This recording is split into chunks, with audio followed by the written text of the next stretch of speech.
hello. My name is Antoinette Ball. I'm one of the founders of the Women's Entrepreneurial Opportunity Project Incorporated. Happy to be here this morning. I do my little WEOP spill every time we start a workshop. I always say that WEOP is for most of you, you probably are on our current mailing list because every month we send out monthly newsletters to announce all of the WEOP events. And I always encourage everybody to call to join WEOP as a member. Make sure that you stay updated in terms of what we do as an organization.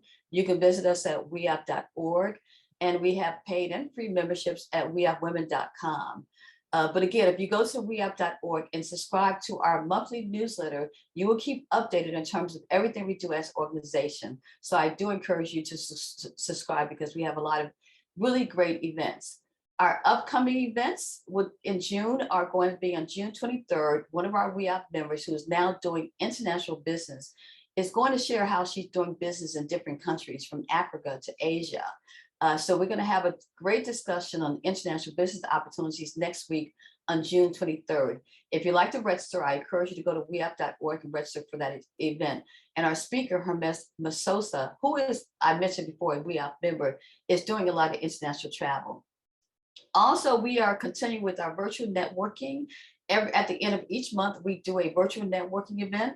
Our next virtual networking is on June 29th from 6 to 7 p.m. And one thing I love about doing virtual networking is the fact that what you can do is network with people all over the world. And that's one thing, that's why we keep it, even though we are still beginning to do things in person, being able to network with women in other cities is great. So I encourage you all to join us for virtual networking. And again, for all of our resources, our workshops, and our information, we have a resource portal at weopwomen.com, which is on the slide right now. So we're going to get started because we have a lot of information, and Petia is such a wealth of information. So let me tell you a little bit about who Petia is. And Petia is a digital marketing strategist with more than 20 years experience in marketing. She helps businesses create digital strategy that delivers meaningful and measurable results. Her experience combined with a passion to serve others has helped many small businesses plan and execute effective marketing strategies to gain digital influence, retain loyal customers, and increase revenue. Petia is also the founder of the Stylista Group. What they do is email marketing, everything social, and also micro-influencer collaboration. So Petia, you may want to share with us, what is micro-influencer collaboration? And I want to, again, thank you for, and she's also an experienced Grow with Google presenter. So she has a vast of experience in marketing, social media. She has her own company. She's an entrepreneur. She works with Google. And we're happy to be, WEOP is a Grow with Google partner.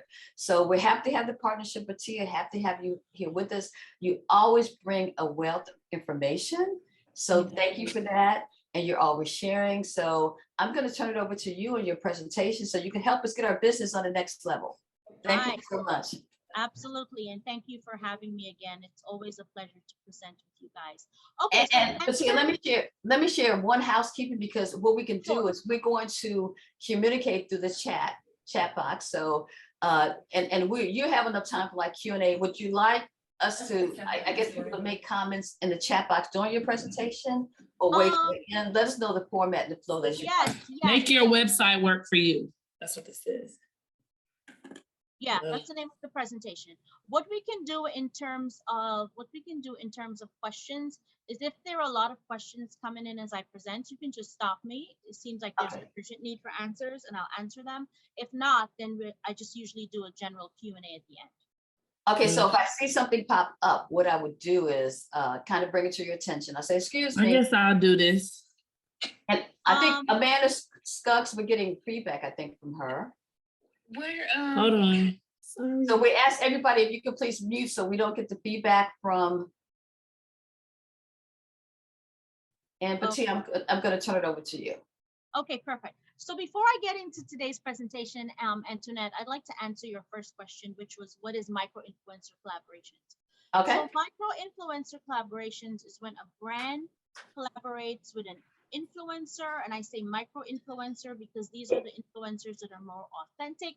They have followings possibly up to 50,000 followers, and you partner with them and have them present your, I will say, products and services to their audiences. You guys are all familiar with this, maybe just not the term. So these will be the folks on Instagram and YouTube who do product recommendations. It's a very effective way for a brand that has products to present themselves in front of a new, very targeted audience. So obviously, for example, this necklace I'm wearing is a conversation starter. It's a hand beaded necklace that I got in Harlem. I live in Harlem, New York, right? And so if this person wanted to amplify their brand, they would actually collaborate with somebody on IG who is constantly, who is currently, I should say, promoting handmade accessories, right? And then together they would come up with a way to work together so that that person can then showcase the necklaces and the beading and whatever that this vendor does to her audience on Instagram and usually YouTube. So that is what micro influencer collaborations mean. Okay, and again, very effective if you have a brand that sells products. It's not impossible for services. It could just be a little tricky because it's hard to measure the return on investment. Whereas a product, if people buy, then you can easily track that. Okay, so let's dive into today's presentation.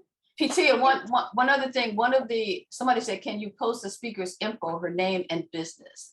And I know we did introduce you in the beginning, so before the end of the presentation, you can share your business. I have a slide that has everything. Okay, great, okay. So you can just take a snapshot of it. And I also share the presentation at the end, so you'll have a copy of the deck and you'll have my information then. Okay, perfect. Okay. Before we dive in case you're wondering what Grow with Google is an initiative that, in partnership with organizations such as WeUp, brings the best in training for Google's digital marketing tools to audiences such as job seekers, small business owners, and students. Okay, so WeUp has been a partner for over a year, I believe, right, Antoinette? Yes. And it has been a pleasure to do these presentations to the WeUp audience. Okay, so today we're going to learn how to create a website that is more than a pretty brochure, right? When people create websites, many times they just focus on the design aspect, and the website doesn't really work for their business besides just giving, information. So it's just a pretty brochure.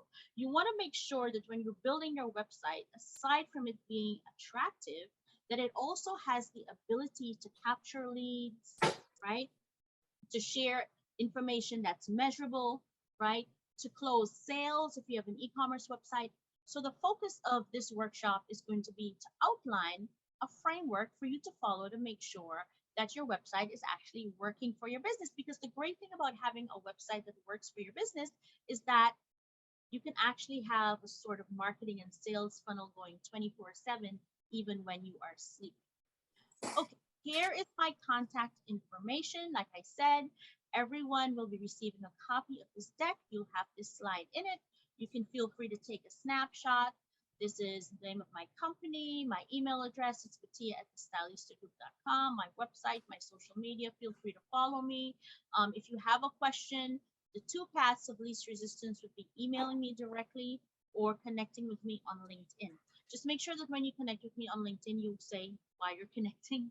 There's so many requests on LinkedIn, and a lot of them are salesy and annoying these days. So I only really respond to people who say, so you can say, hey, Petia, I attended your WeUp workshop.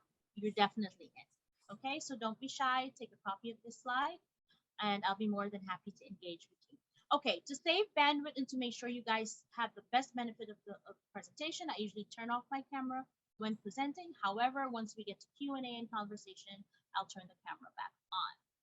So let us dive right in. Okay, so in the beginning, I spoke, on a high level as to why it's important for you to have a website that actually has the functionality to work on behalf of your business. Now, I think no one here needs to be convinced that you need a web presence.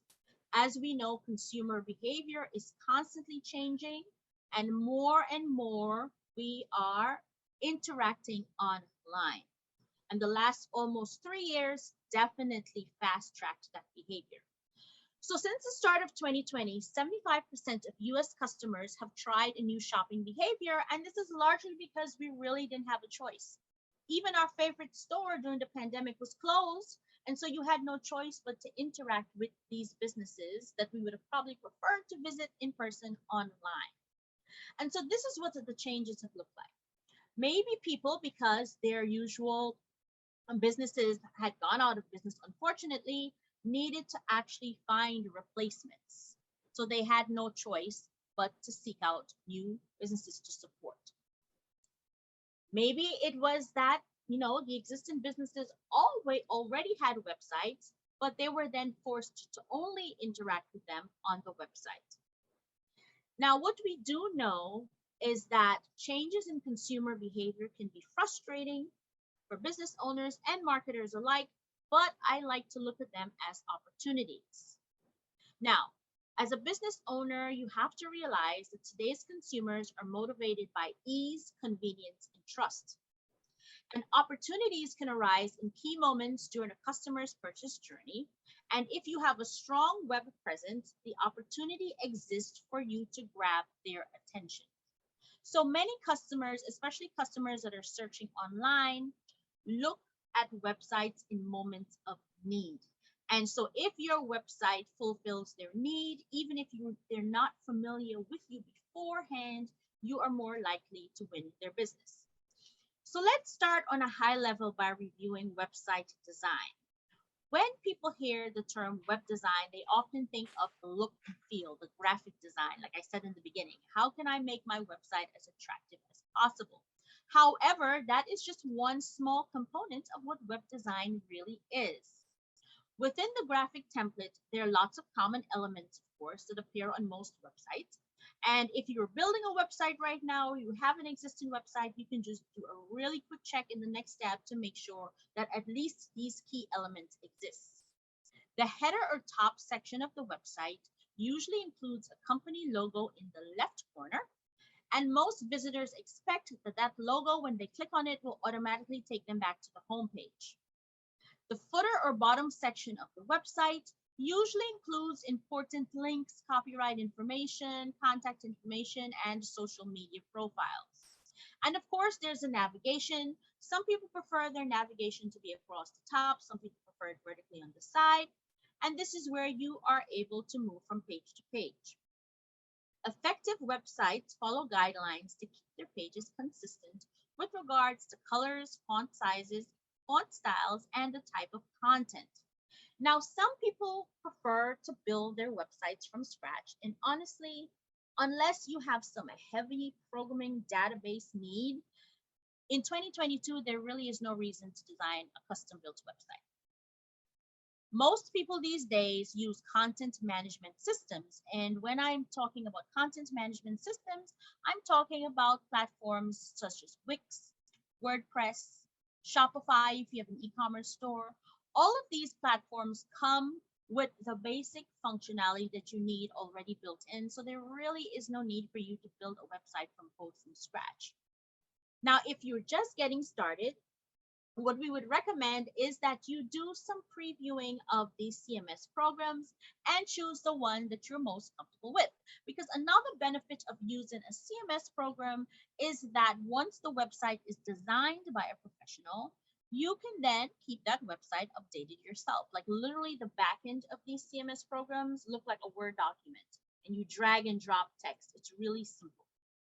Again, whether you're building a website from scratch, or you're using a content management, or you have an existing website that you need to improve, all of the principles in today's workshop will apply to you. So this is what we're going to go over during the course of our time together. We're going to discuss how you can make your website goal-oriented, search-friendly, how you can make sure that it offers an easy and convenient experience for customers, how you can make sure that the pages and content are organized and easy to navigate, and also what you need to do to ensure customers' trust, especially if you're selling products online. So let's talk about why your website should be goal-oriented. It's not just enough anymore to make a website because everybody else has one. We all know and we agree that you need to have a website. A great website, however, will give you the return on your investment. And the way to ensure this is to make sure that as you're building the website, you keep your business's long and short-term goals in mind. Because if you do so, as you create the website, you will make sure that the website has the key pieces in it to make sure that those goals are being met. So the first question you should ask yourself is, why do you want a website? What are you hoping for this website to accomplish for you? What are the goals of this website? Now, of course, depending on the kind of business, a website can have many goals. Making sales is an obvious choice. However, for people who are in the service sector like me, there's no click to buy my services, right? For products, that's a little easier. So here are some things that you should think about. One of the goals could be to build your brand by establishing a look and feel that resonates with the customers that you're trying to reach. You should definitely be thinking about how you can generate leads by hooking a potential customer's attention and prompting them to contact you. And even if they're not contacting you directly, maybe you can capture the information by offering downloads, by offering them to sign up for your newsletter, or by having them view content. But first, they would need to input their email information so that you can funnel them into your email marketing campaigns. Of course, if you have an e-commerce site, it should be as easy as possible for purchases to be made, and we'll talk more about that. What about attracting new employees? If you need to hire talent, the first thing someone is going to do when they see your job posting is go to your website. And if the website is not doing a good job of articulating your brand, then you may lose someone that could be of value to your organization. Many people also use their website as a customer service tool. So these are all recommendations. Again, for every business, it will be different. But these are all goals that you should be thinking about as you put your website together or as you think of the revisions that need to be made. So let me share some pointers about how you can really think of concrete goals that your website can help you to achieve. First question, who is your ideal target audience? Who are you building this website for? Who do you want to attract? How do they act? How do they think? Where do they live? It's relatively easy to define an audience with basic demographics like gender, age, employment status, but don't stop there. Try to pinpoint what makes your audience unique. Your goal is to develop a more complete picture of your customer's persona, and anybody that's taken a marketing class or branding class should be familiar with this. For example, examining specific age ranges rather than one wide range. So if you sell clothing for women between the ages of 21 to 60, right? There's so many subgroups within that general age range that you actually need to tailor your content to attract that specific subset. So the 21-year-old is not going to be interested in what the 60-year-old is wearing. Actually, the 60-year-old might be interested in the 21-year-old, but you know what I'm saying? You want to make sure that your marketing messages are tailored and targeted for the subsets of your customer profile. Next, you want to consider their location. Is this a city audience, suburban, rural? Education level is important. And be honest with yourself. Is your product or service a necessity, a nice to have, or a special treat? By understanding your audience, these things will help you to in the graphic design, help you with everything from the graphic design of the site to the actual copy on the pages. So it might be tempting to say, oh my God, that's so much work, Petia. All I'm doing is selling ice cream. But even though everyone loves ice cream, I would think just about everybody loves ice cream. If you're a gourmet ice cream shop, you're not just selling regular ice cream that somebody can go to the little trucks to drive around the neighborhood in the summer. Your ice cream is different, right? So you would have to articulate the value of this gourmet ice cream because it's obviously going to have a higher price point. So your website needs to articulate what is unique about your product or service so that you can attract your ideal target customer. So now that I've given you some tips about how you can do that, you need to outline the goals of your website in a framework. And the recommended framework that we use is called the SMART framework. And of course, this is an acronym. So starting with how specific the goal is. Is the goal specific and detailed? How will you measure if the website is actually performing? Based on your business, is this goal actually attainable? So it would be nice to say, you know what, I want this website to close $1 million in sales for me, but is that really a realistic goal, right? Is it relevant to your particular business? Forget what everybody else is doing. How relevant is it to your particular business? And also setting a time frame is helpful. If you just leave it open-ended, then 10 years later, how will you know if this website is performing? I would say set time frames probably within months. Every 3 months, every 6 months, you would want to do an evaluation to see if the website is actually performing. So now that we have spoken about goals and audience, let's add another consideration to the mix, which would be tracking and measuring success. If you don't track and measure your website's performance, you won't know what needs to be improved, right? That's pretty much common sense. Here's another way to think of it. Let's say it's summer, everybody's about to pull their bikes out, right? So let's say that you need to make some modifications to make your bicycle go faster. How would you know that the modifications worked if you didn't measure how fast it was going to begin with? There are lots of ways to measure effectiveness of websites, and some of them are more accurate than others. But you can start by doing things like simply asking your customers how they found you. And you can do this when they call you on the phone, visit your store, or correspond by email. You can also get a lot more precise. For example, you can set up a trackable phone number. And if you advertise with Google, you can also use free call tracking, which records every time your ad results in a phone call. You can also do things like track the number of emails and form submissions from your site. And of course, if you have an e-commerce website, you can track sales. Highly recommended that you use Google Analytics, which is a web analytics software, so that you can closely understand the visitor behavior on your website. Now let's talk a little bit more about Google Analytics. Google Analytics is a free tool that can help you better understand your audience as well as their activity on the site. This information can help you to make more strategic decisions for your business. So if you're feeling a little lost when it comes to goal setting, it might help you if you put yourself in your customer's shoes and try to understand exactly what they may be looking for a business like yours. However, you don't have to guess. Google Analytics can help you to answer many of these questions. And there are multiple reports, but some of the reports that you may want to pay attention to when you just get started could be things like, what are the highest sources of traffic? Like, are people actually coming from your social media profiles to the website? What about the newsletters that you're sending out? If you're doing any sort of display or Google ads, are they actually driving traffic? If you're working with micro influencers, I spoke with this in the beginning. Usually what I do for my clients is that I give the micro influencers, and this is for products again, I give the micro influencers affiliate links so that anytime they promote the products in their newsletters or on their website, in their blogs, on Facebook, wherever, any traffic that comes from that micro influencer's affiliate link to the website, it is very easy to see if they're actually having an impact on traffic and sales for the brand.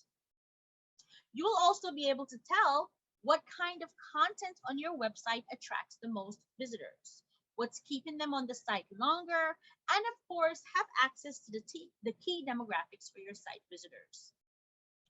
You will also be able to tell, and this is a very important part, what drives the most conversions. So traffic is one thing, right? But conversion is where the desired goal is actually completed. So if the desired goal is for them to buy, if they're buying, where is that traffic coming from? Is it coming from organic search? Is it your paid ads? Is it your social posts? Is it your newsletters?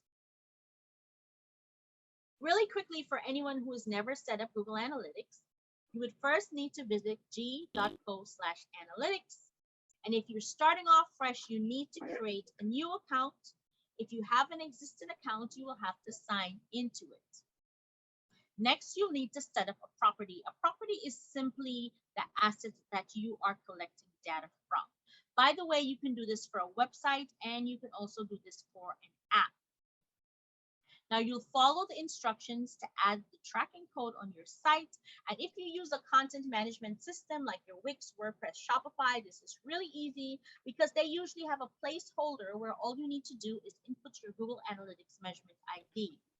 Now, if you set up Google Analytics before October 14, 2020, there's an older version called Universal Analytics.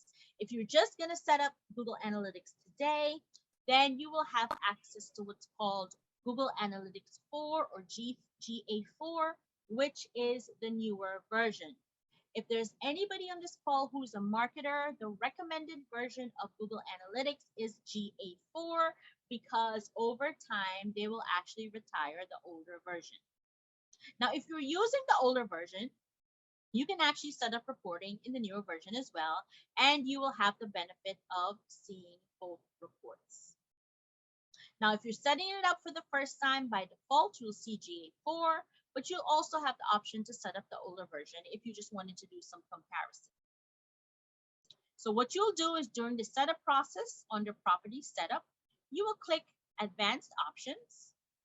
Then you would select Create a Universal Analytics Property, which is the older version, and you will have access to both accounts. Again, no matter which version you're using, the same concepts will apply. And again, call out if there's anyone on the session that's a professional marketer, then you should be using the newer version for your clients. Okay, now if you have the older version, so I just told the new people how they have access to the older version. If you have the older version, you definitely need to add GA4 to your account.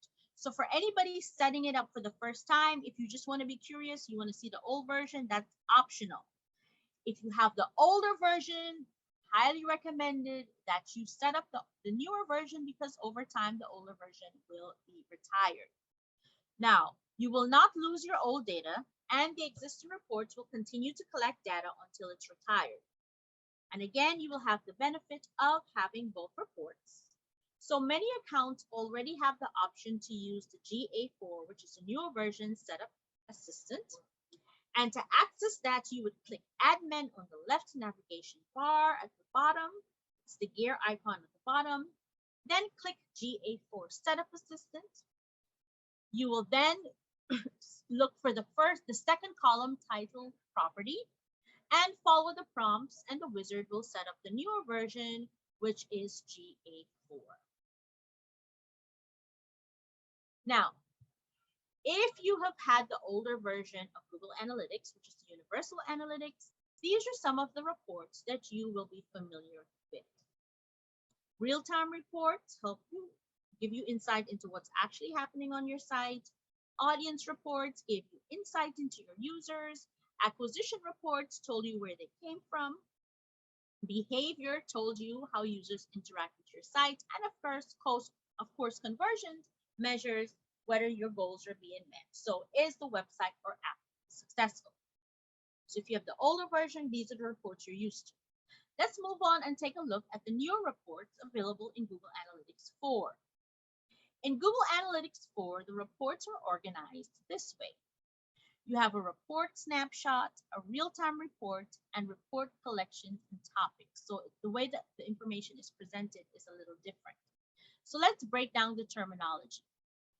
A collection of a set of reports is called a life cycle and user, and they're predefined collections that appear in your navigation by default. So we have the life cycle and the user reports. Real time is going to be real time. It's what's happening on your site right now. And then the new designation would be your life cycle reports and your user reports. Okay, so that's one thing that's going to be different if you've been using the older version. Now you can find 4 report types under the life cycle designation. Acquisition would be the sources, mediums, and campaigns through which you acquire your website visitors. Engagement would be user engagement by events, pages, screens, downloads, video views, signing up for the newsletter, that sort of thing. monetization,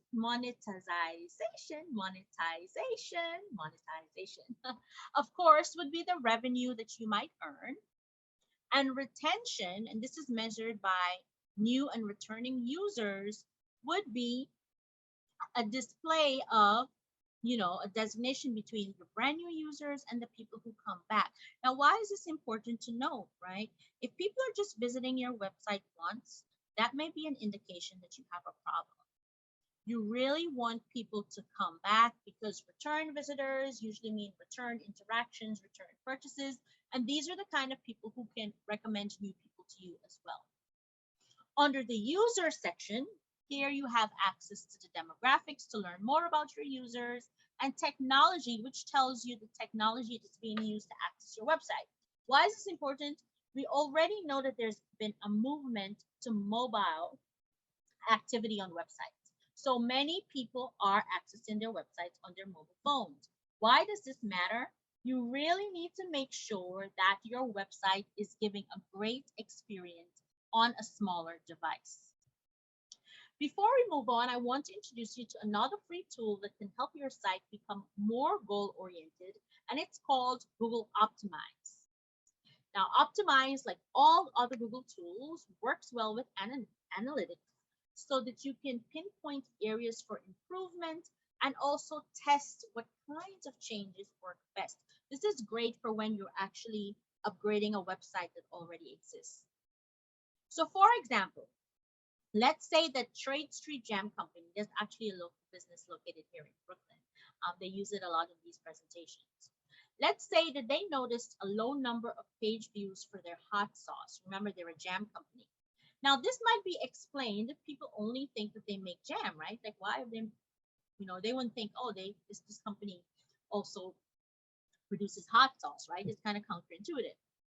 So to help them to improve the sales of their hot sauce, a goal, remember, a goal can always be measurable or should always be measurable.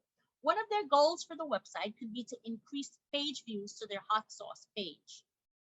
Now, there are a few ideas on how they could do this, right? The first thing could be to prominently feature the hot sauce on the homepage by a pop-up or scrolling or something like this. Or another idea could be to add the before you go shop or hot sauces link on the checkout page. Now that could grab someone's attention. Oh, wow, they sell hot sauces. Let me check that out. They might have multiple designs, call to actions, and offers to try. But how would they know what really is working best? They may all work, but how would they know which one of these tactics are working best?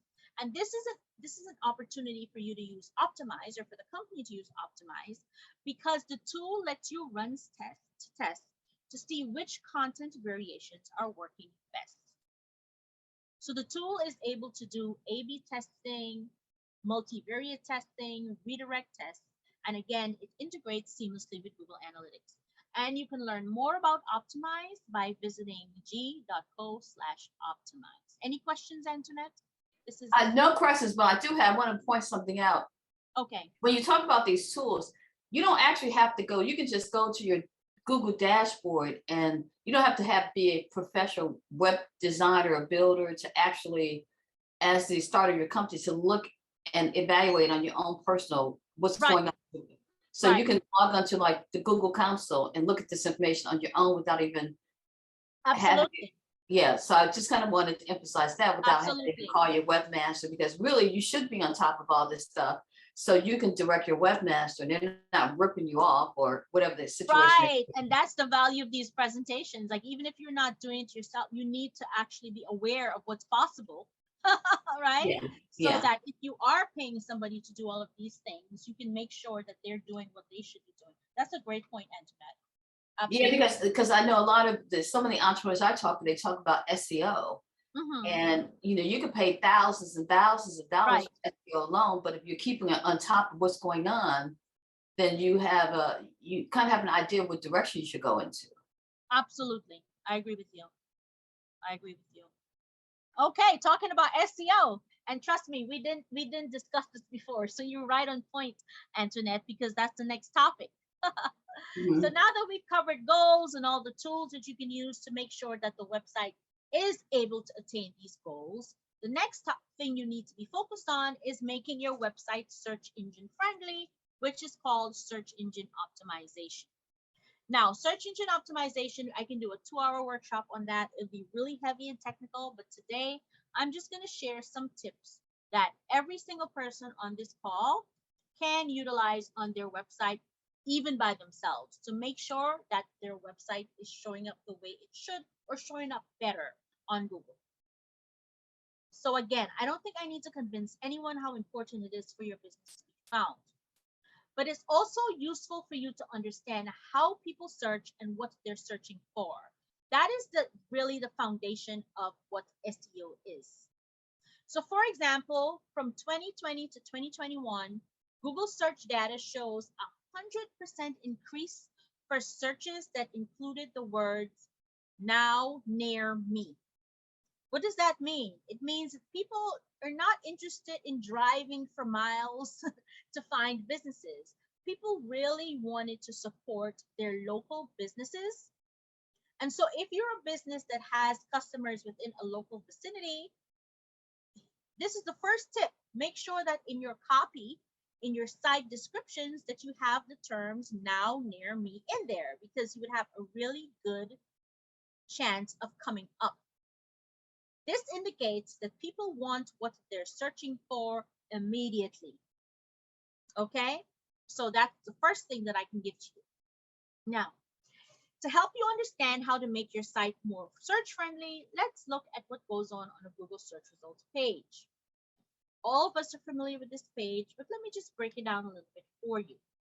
At the top, usually in the search query bar, is where the user would type in a word or phrase or what they're looking for. Now, below the search query, once they hit enter, is where the results are shown. So the example shows a text ad at the top of the results, and you know that these are ads because they're clearly labeled ad.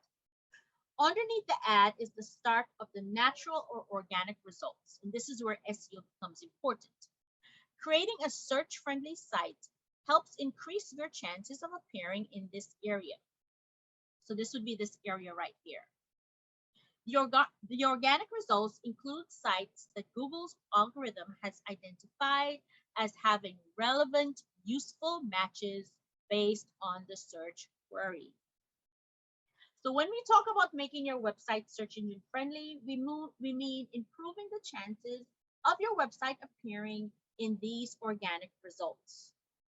Clicks on these links here are free, and you cannot pay Google to appear here. So don't let anyone tell you that by paying Google, you can improve your SEO optimization. You cannot. You can run ads, but that's something completely different, and a lot of people tend to mix the two up or have people take advantage of them because they don't understand the difference. Now, there's one more section to review. On the right side of the page is a Google business profile. And business profiles are available to local businesses with storefronts or local businesses that operate within a specific service area. Now, you can hire a company or consultant to improve your SEO, but to Antoinette's point, there are many things that you can do yourself to improve your site's visibility in organic results. First, you got to make sure that your website loads fast. Google commissioned a study that was done by 55 in Deloitte and found that the faster sites saw higher conversion rates and fewer bounce rates. A bounce rate is when somebody lands on your site, it takes too long to load, they leave. So in other words, websites that load faster encourage customers to stay longer, to engage, and to ultimately buy more. The next step is the quality of your content. You have to make sure that the content you're publishing is original, it's useful, it's clear, and it includes the keywords that your customers would be using to search for products and services like yours, not about you. You have to put yourself in the customer's place. If the customer, if you yourself were looking for this product and service, what would you go into Google and type? That's what it's about. Also, SEO-friendly websites include links either to relevant places within the site itself or to other websites that are considered credible. All right. So let's start. Tia, I have Yeah. a question, quick question. Go ahead. Regarding the content, I noticed a lot of these CMSs right now have blog articles at the bottom. So Right. does that mean that those blog articles, the one that you could put those words in that drive, is that the trend now to have blog articles on the front page of websites now? Yeah. Yeah. You know, to be honest, it doesn't matter where the blog article is hosted. What's most important is the content in the blog article, because the Okay. blog articles should be written with SEO in mind. And remember, when Google shows search results, they're not showing the results based on where the content is housed on a particular website. They're literally searching for matching of keywords, how updated the content is, and whether you're considered an overall source. So where the blog article lives on the site itself is not as important as the quality of the content of the blog article and how well the keywords for that particular category of business are interwoven into the content. Yeah, no, but I was making a point. I was thinking that the blog, you could, because the blog articles are on the first page, then you could utilize that as to your advantage to put the keywords in those articles. Yes. Yeah. Okay. But the point is, even if they were on the last page, they would still come up. Okay. Because if so for example, say, I don't know, sunscreen. Say you're selling sunscreen that, didn't make you ashy, right? And you had that in the blog article. It doesn't matter where on the site, the blog, you have that. If you did the research and one of the keywords that people were using on Google was non-ashy sunscreen, the fact that you have that within the content of your site will allow that article to come up no matter where it's housed on the website itself. Okay. Yeah. Okay. So let's talk about descriptive page titles and accurate page descriptions. Now, every single page on your website, and again, content management systems makes this really easy to do, should be described uniquely in a way that indicates to Google what the topics on that specific page are or is, if it's one or several.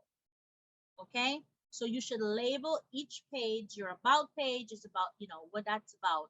Your, if you have an e-commerce site, every single page with your showcases or your collections should be labeled uniquely. Next is organization. You want to make sure that your site is organized, and this is known as information architecture. Logical information architecture helps visitors find what they're looking for. It's also good for SEO because it helps Google to understand what your site is about, what specific sections are about. And remember, you have to design your site in a way that works for all browsers and devices. Why? Half of our website visitors are viewing our sites from our smartphones. So if they have trouble using your site on a mobile device, you can forget about it. They're gone. So another free tool from Google that you can use to help you monitor and maintain, as well as troubleshoot your website's presence, is called Google Search Console. And I think Antoinette mentioned that a while ago when she was saying you can, log in and just check this yourself. So what is Search Console? If you're unfamiliar, it's a free tool that's designed to help you improve your site's performance in Google's search results. This has everything to do with how you show up when someone does a search in Google. Used to be called Webmasters. If you've been doing this, Webmaster Tools, if you've been doing this for a while, they just changed the name. Now it's called Google Search Console. So what happens is that the tool helps you to understand and improve how Google sees your site. So how does Google interpret the data, the copy, or the content of your site? So as a small business owner, you yourself may not be diving this deep into the technical details. However, having the person who is managing your site this way use this tool can help both of you to understand how and why, helps you to understand how the site is performing, first of all, as well as the improvements that you need to make. So this is exactly what Google Search Console does. It actually confirms that Google is able to find the content on your site, because if Google cannot, for some reason, read your site, then you have a big problem. It indicates if there are any indexing problems, and it allows you to request re-indexing if you have a newer updated content. It shows Google search traffic to your site. And it also allows you to sign up for alerts if Google encounters problems, which is great. Also, you can use the tool to troubleshoot if you have any issues with mobile. So to sign up for a Search Console account, you can visit g.co/Search Console, add your website property, and then see what the reports tell you.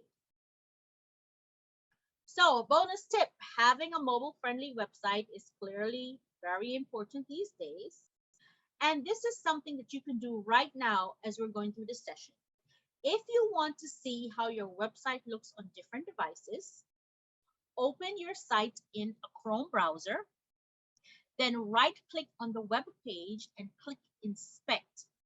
This will take you automatically to Chrome Developer Tools, and you'll see the visible web page on the left side of the screen. And here you'll see the HTML on the right side. Sometimes people do this by accident and they panic because they don't know what they've done. Don't worry, this will not break your site. Now the tool allows you to inspect the elements of your web pages and how it shows up on different devices. So if you click this Inspect tab right here, you can select iPhone, Samsung, whatever, toggle between the devices, and it gives you a snapshot as to how your website looks on different devices. Very important, especially these days. Okay, so we've talked about goals and organization and SEO. Let's move on to the next step, which is how to give your visitors the best possible experience. Okay, so as we know, statistics are here. More and more people are viewing websites as opposed to in person. So the first goal is to make it easier for people to use your website on a smaller screen. So let's look at a few ways that you can do this. First, use a responsive design. Again, if you're using a content management system, this is not going to be hard because they come built in with the ability to adjust to smaller screens. All right, so you don't have to worry about that. Next, your site needs to have clear calls to action. Make it tappable. Why? Because of mobile. You know, click here for whatever, especially if you're hoping for people to buy. Okay? When in doubt, less is more. A clean, minimalistic design is going to make it easier for visitors to complete action on your website. Remember, you have to make your website friendly for everyone. So follow accessibility standards so that people who use assistive technology can also readily read your pages. So if you have a phone ready, you can, test your own website. Take a look at it on the computer, test it on the website, and make sure that the experience is the same. Now, how many of you have visited a website, tried to buy something, and got stumped during the checkout process? What do? We leave, right? We don't have time for this. A difficult checkout process will have a major impact on the negative end on a site's conversion rate. If you're in an e-commerce business, you cannot afford to have a lumpy checkout process at all. So here are some things that you can consider and you can do right after this webinar to make your checkout process more seamless. Reduce the number of steps. Less is more. Please don't have more than 5 steps before people can actually check out. Show the visitor their progress as they move along. So you know how there's usually that bar, you completed 3 of 5 steps, 4 or 5 steps. Voila, you're done. Offer guest checkout for visitors who want to, so that they don't have to create accounts to make a purchase. So they can do guest checkout, which is fast and nasty. But then once they check out, still offer them the ability to create an account. Why? Because that will encourage them to come back. And also make sure that you give multiple digital wallet options. Okay, recommend similar products. This happens to us all the time, right? You go to buy a shirt and what do they say? Similar customers also bought the pants and the shoes and the accessories, right? This is great. I fall prey to this all of the time. Recommending supporting products is a great way for you to boost sales online. Okay, try to find ways to make shopping more convenient online and offline. So if you're a restaurant, you can offer online ordering, right, with curbside pickup. If you're an e-commerce site, offer multiple options for shipping and delivery. Free shipping with a minimum order is always a good idea. And if you're a service provider like me, so we don't have tangible products, you can also offer virtual options, right? So that you can, maybe you can package your services, maybe you have your Zoom consultation package that people can purchase online. You have to think of creative ways that you can do this. Now, these are all recommendations, but you should be thinking again as you know, as to the different ways, depending on your business, that you can make the website work for you. Okay, here's another tool. It's called Test My Site. So if you're wondering, how can I really tell if this website is loading as quickly as possible, you can go to g.co/testmysite, and it will tell you exactly how long the website takes to load, and also gives you recommendations as to what you need to do to make sure that the website is loading quickly enough so that you don't lose visitors. Okay, and these are some of the reports that you would get. Is it fast enough? Is it personalized enough? Does your website give an overall good experience? Okay, now let's talk about the information on the website. Start with a plan. Remember, I spoke about information architecture. Pretty much, this is just the layout of the website. And you should be building your website with, not just thinking of where you are now, but where you're headed in the future. Most web pages start with your basic homepage, about a section, and contact page.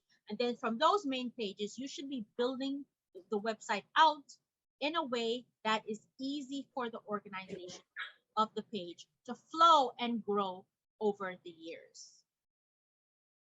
Okay, so remember, these are just some tips for making sure that the website is laid out in a good way. Give each page a clear call to action. Call to actions are signing up for membership, subscribing to a newsletter, shop now.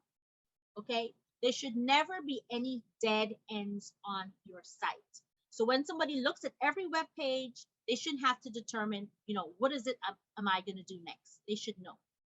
Also, think of your site in the future, right? Even if right now you only have 5 pages, my hope would that be in, over the next 2 to 3 years that the site would grow exponentially. So make sure that you're using a platform that can grow with you. Okay. Now, I know everybody's probably thinking, oh my God, so how do I know when it comes to the content what to say? The good news is that you can use Google Trends to help you to figure out the popular keywords for your specific kind of business. Now, you can access a largely unfiltered sample of actual Google searches. And what the tool does is that it measures the popularity of the search terms or the keywords on a scale of 0 to 100, with 100 meaning that these keywords and tools are highly popular. And you would go to g.co/trends to access the tool. So this is a few ways you can use the tool. First, you can compare words and phrases to see which of the words and phrases you may be thinking of are actually used the most on Google. Remember, this is not about you, this is about how your customers search. So for Trade Street Jam, they can do a search comparing jam or jelly. You can also manipulate the time frame. So if you have a seasonal business, you would want to make sure that you're using specific keywords during times when it actually makes sense in terms of people searching for your product and services. And you can do the trend searches using images, shopping news, and YouTube videos, as well as Google search. Okay, now the last thing that I want to talk about is making sure that your website is trustworthy. Everybody should have a website that has an SSL certificate, and SSL stands for Secure Socket Layer, especially if you have an e-commerce site. You do not want people entering their sensitive credit card information in a site that could be hacked. It's not going to be good for your business. Also using secure payment gateways like PayPal, GPay, because what happens is that these services help to encrypt your data so that your customers are kept safe. And if you want to learn more about this in terms of Google, you can check out pay.google.com/about/business. Okay, so another great way, last tip, we're almost out of time, to build trust with your customers is to ensure that you have authentic customer reviews for your business. And you can have these reviews done for you on Google. And you can also embed these actual Google reviews in your website by using a widget. Okay, very important. Customers, potential customers tend to trust customers like themselves. Okay, so I know we covered a lot of information today and it can be overwhelming and overload. So in closing, I'll just quickly breeze through some additional resources you can access on your own time. When you get a copy of the presentation, you can go back and look. There's always more information and learning that you can do on your own outside of these workshops. So what's next? Here are some really high level tips on what you can do to make sure your website is working for you. Make sure it's goal oriented, search friendly, convenient, organized, and trustworthy. And here are the corresponding Google tools that are all free that you can use to ensure this. If you want to upgrade your marketing knowledge, check out Primer. It's a free app available for both Android and Apple devices, and you can take lessons on the go that are less than 5 minutes each. If you want to attend more on-demand and live programming, you can check out Grow with Google on Air. They have lots of courses, these courses in addition to other courses that you can take on your own time. Okay, you guys, so this is the official end of the workshop. Thank you for having me. I hope that you learned a lot. At this time, I will turn my camera back on. We started at 11:05, so we have 4 minutes. It's 12:01. If you guys wanted to ask me any questions, I'll stop sharing. In fact, one of the questions, and Petia, one of the questions that I did have was about keywords, and that you did cover that. And I want to let everybody know that we are going to post a presentation on YouTube so they can again go back and review, because you did provide some very valuable tools that they can assess. And this is about going back, looking at the information, again, learning on your own, and just really basically utilizing that website to promote and showcase your business, because it's all about how we can attract customers, convert customers, etc. Right.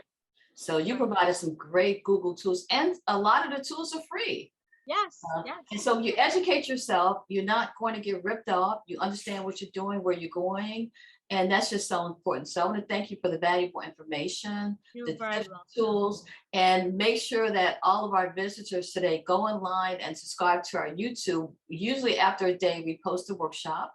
So again, I always go back to the workshops, look at the information, then you can go in. And I love that too, about how you can look at your website and kind of see how I love that, see how it's optimized and see how it's doing. I mean, those are valuable. So I just recommend everybody go back, look at the tools, experiment with them, and just make sure that you utilize your site to the full advantage.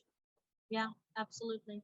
Okay, so thank you, Petia, for another great workshop. You're and we always have Petia come in every other month to share this valuable information. We're working on maybe doing a marketing session where she can really talk about how to market your business. So make sure that you go to weup.org, subscribe. And Petia, you want to flash your information up again one more time so everybody can take it. Sure. They can screen cap back to the beginning. Yeah, they can screen cap your slide if they want to reach out to you to learn about more about the stylistic group or anything about you. Let me just go back and share my screen again. Okay. Okay, so this is my contact information, everyone. Okay, and one thing I like about these virtual workshops, we tell them where you're situated in Harlem. Yes, I am in Harlem. Yeah, Harlem, New York. Okay. And that's one thing I do like about the virtual workshops. We can have our speakers from all over the world. So thank you for being part of it. And anybody wants to reach out to Petia, here's you can screen cap her information. And if you want to, again, look at the workshop, you can go to YouTube in about a day. We up YouTube and look at the workshop and just do the exercises and stay tuned with some of the strategies. And again, thank you. We're going to end this workshop. And thank you, everybody. It's always a pleasure for everybody to have their camera on. And next week, we'll be here again talking about doing global international business. So again, Petia, thank you. Thank you, LaTonya. You're very welcome. Thank you for joining us, everyone. Be well. Okay, thank you. And goodbye, everybody.